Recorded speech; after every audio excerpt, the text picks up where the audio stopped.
ધોરણ 7 સામાજિક વિજ્ઞાનના 9મું પ્રકરણમાં પૃથ્વીની આંતરિક રચના અને ભૂમિ સ્વરૂપો વિશે આજે આપણે જાણીશું.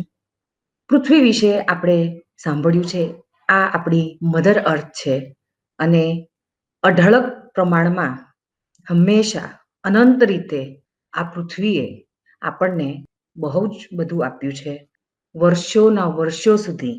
તો ચાલો આજે જાણીએ કે આ પૃથ્વી કેવી રીતે બની છે, એની આંતરિક રચના કેવી છે, એની ઉપર આ જે ભૂમિ સ્વરૂપો છે એ કેવી રીતે છે, શાના કારણે છે.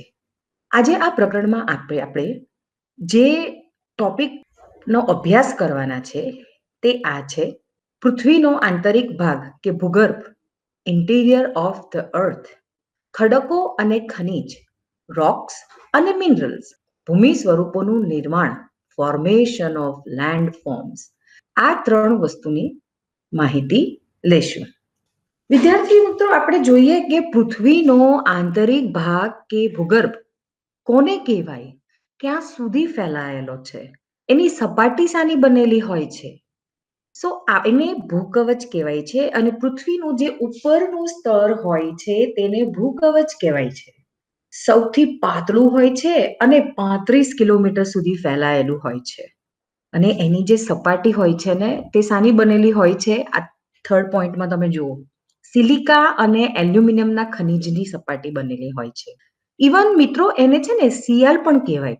સી મીન્સ સિલિકા અને એલ મીન્સ એલ્યુમિના, એટલે સી ફોર સિલિકા થાય અને એલ ફોર એલ્યુમિના થાય, એટલે એનું શોર્ટ ફોર્મ કરી નાખ્યું Cl. ખાલી ને માત્ર ભૂમિ તો નથી ને આપણી પાસે, પાણી છે ને. અને પૃથ્વીનો કેટલો બધો 75% જેટલો ભાગ તો પાણી છે. તો મહાસાગરનું આ કવચ શાનું છે? સિલિકા અને મેગ્નેશિયમનું કવચ બનેલું હોય છે. એને સીમાં પણ કહેવાય છે. અગેન, સી ફોર સિલિકા અને મ ફોર મેગ્નેશિયમ. બરાબર? આ તમારા પાઠ્યપુસ્તકના પ્રકરણમાં જે ચિત્ર પૃથ્વીના સ્તરનું આપ્યું છે એ જ આપણી પાસે છે. એમાં તમે જોઈ શકો છો કે અંદરનો ભાગ જે થોડો પિંકિશ ઓરેન્જ જેવો છે એ આંતરિક ભૂગર્ભ છે, એ ઇનર મોસ્ટ ક્રસ્ટ કહેવાય. ત્યાર પછીની ઉપર થોડું ઓરેન્જ જેવું છે એ બાહ્ય ભૂગર્ભ કહેવાય, આઉટર ક્રસ્ટ. વચ્ચેનો જે પીળો ભાગ છે એને મેન્ટલ કહેવાય અને બહાર જે સૂકું પડ હોય એ પોપડો કહેવાય છે. આપણે આ ટેબલમાં જોઈ લઈએ. જેમ કે પહેલી કોલમમાં જગ્યા, ત્યાં જે છે એને શું કહેવાય, એનો ફેલાવો કેટલો છે અને એ કયા પદાર્થોનું બનેલું છે. સૌથી પહેલા સૌથી બહારનો ભાગ એને પોપડો કહેવાય.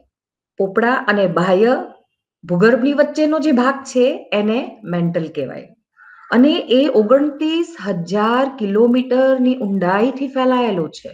સિલિકોન રોક્સ, આયરન અને મેગ્નેશિયમનું પુષ્કળ પ્રમાણ આપણને એમાં જોવા મળે છે.